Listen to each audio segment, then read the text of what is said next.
up your vehicle! Stop pretending you're a police officer. 5,000 on the first one, and 19 CF 15056 is another. This serial police impersonator was so confident in his authority that he recorded every single crime he committed. But what he thought would protect him became the exact evidence that destroyed him. Here's what happened when Jeremy Dewitte's own body camera exposed everything. But before we break down how he was exposed, make sure to subscribe for more real crime breakdowns.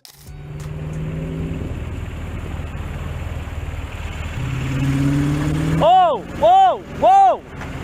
What? Come here, dude. Sit right here. Right here. Stop. Right here. Stop. Stay there! What?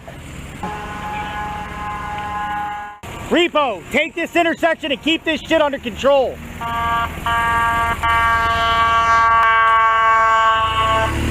Who the fuck knows? Jeremy Dewitte is not a misunderstood security guard or a confused traffic volunteer. He is a serial police impersonator who operated in Florida for years, repeatedly crossing legal boundaries. Dewitte didn't just silently pretend, he performed loudly, aggressively, and publicly. Dewitte was the founder of Metro State Services, which he claimed provided funeral escorts. On the surface, this sounds harmless, but Dewitte's vision extended far beyond lawful traffic assistance. He commanded vehicles with an authoritative attitude, closed major intersections, and verbally abused civilians, all while portraying himself as a police officer he definitely was not. What made Jeremy Dewitte more dangerous than the average impersonator was how convincingly he did it. He looked indistinguishable from a real law enforcement officer. This confusion is where the problem began.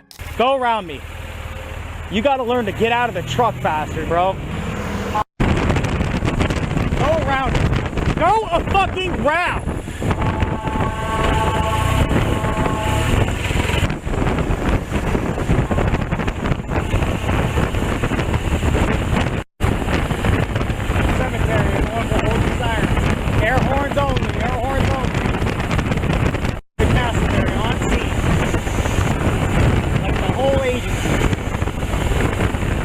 Jeremy's obsession with appearances played a key role in how long he successfully impersonated a police officer. He didn't simply wear a safety jacket or reflective vest. He equipped himself with full tactical-style gear that matched authentic police equipment. He wore a heavy-duty tactical vest filled with patches, badges, and identifiers. He wore duty belts, carried radios, and outfitted his motorcycle with flashing emergency lights. Not simple hazard lights, but strobes designed specifically to signal authority. The message to unsuspecting drivers was clear: follow his orders or face consequences. Dewitte relied heavily on the public's instinct to obey police commands, even though those commands came from a serial police impersonator with no official lawful authority.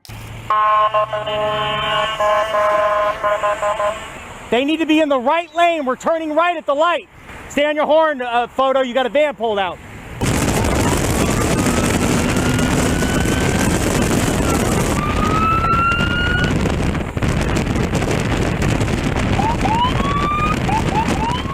You better, you out of my funeral, out of my funeral. You over there.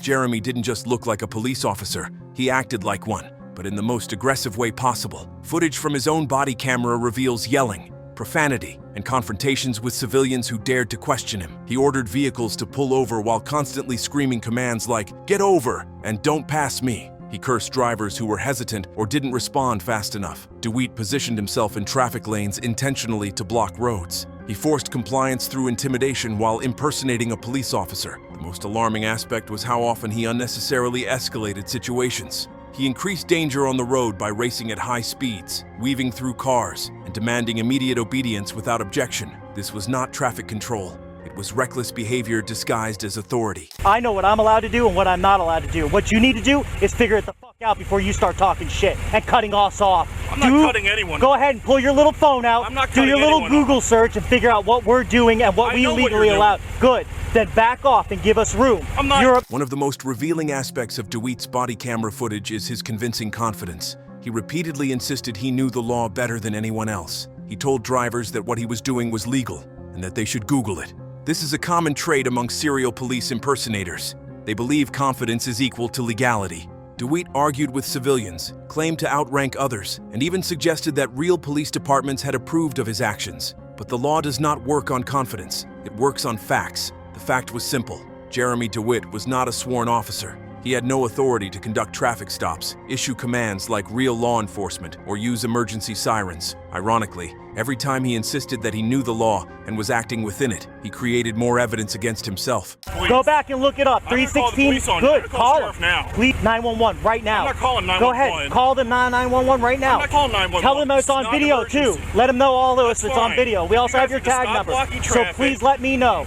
Escort you to your group. Watch this.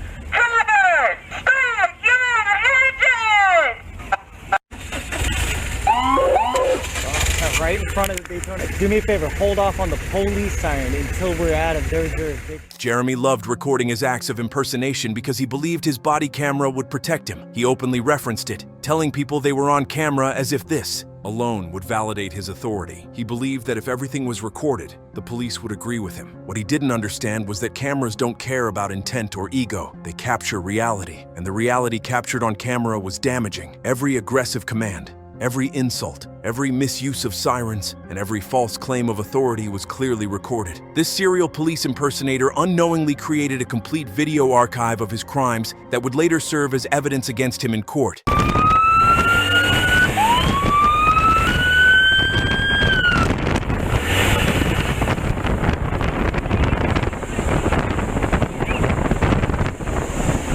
What are you doing?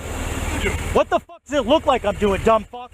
Stop pretending you're a police officer. Listen, motherfucker. Not everyone accepted Dewitte's authority silently. Some drivers knew their rights and challenged him directly, telling him to stop pretending to be a police officer. Dewitte doubled down instead of backing down. He argued and escalated situations by threatening consequences he had no power to enforce. He continuously insisted that drivers were interfering when they were simply trying to understand who he was and why he was yelling commands at them. In those moments, his illusion of being a police officer cracked. When someone didn't silently comply, Dewitte's lack of real authority became apparent. Real police officers rely on lawful commands and identification. Dewitte relied on intimidation and volume.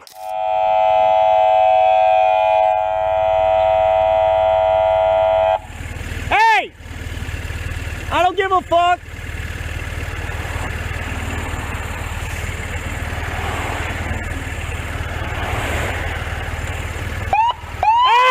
Stop your vehicle!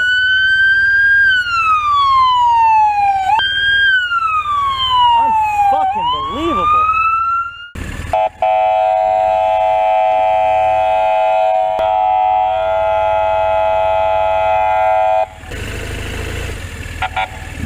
They're in the left. They're in the right, I mean, we're in the left.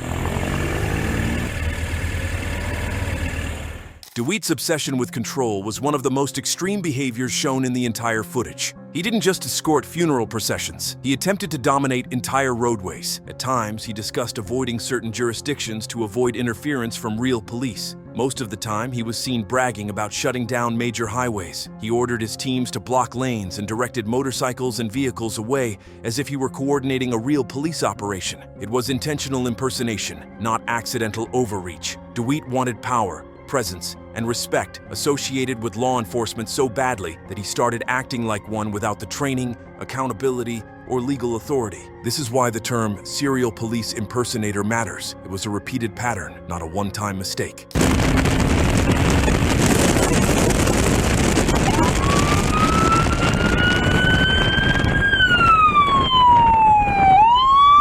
Get over!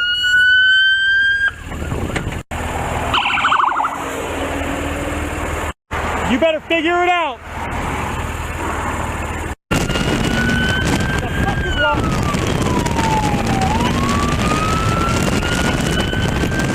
Between 2015 and 2020, multiple citizens filed complaints against Dewitte. They reported being harassed, intimidated, and commanded by someone claiming to be law enforcement. These complaints piled up in police departments across Florida. The real turning point came when law enforcement finally obtained access to Dewitte's own body camera footage. This single piece of evidence was enough to issue an arrest warrant and pursue a case in court. What Dewitte considered his protection actually became foundational evidence against him. Investigators didn't need to speculate. They had clear, unedited recordings showing a man repeatedly impersonating law enforcement, issuing commands to people, and misusing emergency sirens and equipment. Multiple warrants were issued, and law enforcement prepared to arrest him on various charges of impersonation and public assault.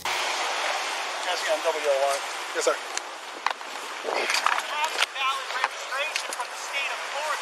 Sergeant. I need units back here now with video cameras. Now! Sergeant, my vehicle's not stolen, Sergeant. I can tell you right now, everything's being videotaped on my body cam, Sergeant. Okay, you're a convicted felon. That's not a firearm, Sergeant. Let's go. That's a less lethal, Sergeant. So legally, for the per Florida statute, I'm allowed to carry that, Sergeant. 970. Go ahead and look it up, Sergeant. The vehicle's not stolen, Sergeant. I have the registration, Sergeant. I have the registration for the vehicle, Sergeant.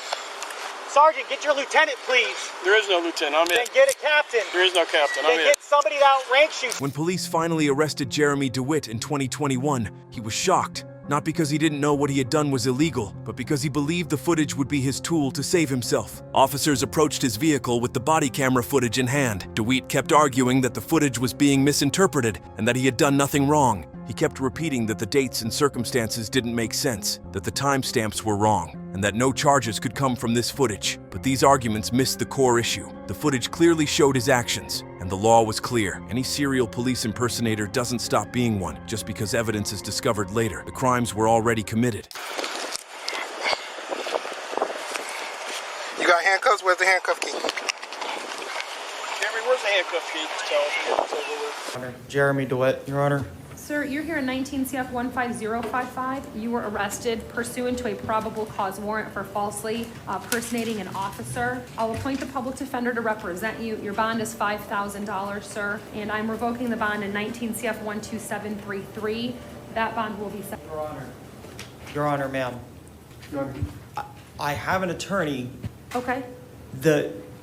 This charge that they're giving me was from before I bonded out the first time. All right, Ms. Wright, just let me look. Maybe I missed that, so just let me look. Relax for a second. I okay? bonded, Your Honor, I bonded out. The aggressive road commander we saw on the road disappeared entirely in the courtroom. What remained was a visibly stressed man trying to explain away video evidence that contradicted all his claims. The judge calmly laid out the facts: multiple offense dates, multiple warrants, and clear probable cause for impersonation. The judge addressed everything from bond setting to reporting requirements according to the law. At one point, Dewitte became emotional and tried to appeal for sympathy by referencing personal hardships, but the court focused on legalities, not emotions. It was about his actions, not his feelings. His posture, which had been upright and commanding on the road, now collapsed under the weight of reality. His voice, which had screamed orders at strangers, now cracked as he tried to justify himself. The courtroom was a stark reversal of power for someone who once dominated roadways. I'm going to take your word for that,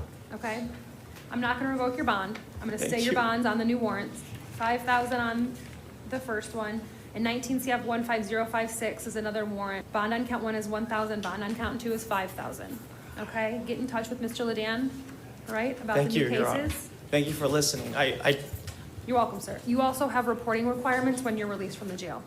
Jeremy Dewitte was convicted on multiple counts of impersonating a police officer, unlawful use of emergency lights and sirens, and harassment. He was jailed, and additionally, he was ordered to pay restitution to victims, complete anger management courses, and surrender all police-style equipment and uniforms. The court also issued a permanent restraining order, preventing him from operating any vehicle with emergency lights or sirens. The judge made clear that Dewitte's actions endangered lives and undermined public trust in law enforcement. This was not a minor infraction. It was a serious felony with serious consequences. This case highlights why police impersonation is taken so seriously. When someone falsely presents themselves as law enforcement, the consequences can be deadly. Drivers obey commands they should not. Situations escalate unnecessarily. Trust in real police is damaged. Dewitte didn't just break the law, he endangered lives through high-speed maneuvers, blocked highways, and aggressive confrontations. These were not minor infractions. They were serious public safety risks. Because he did it repeatedly and confidently while knowing everything, the label of serial police impersonator fits precisely.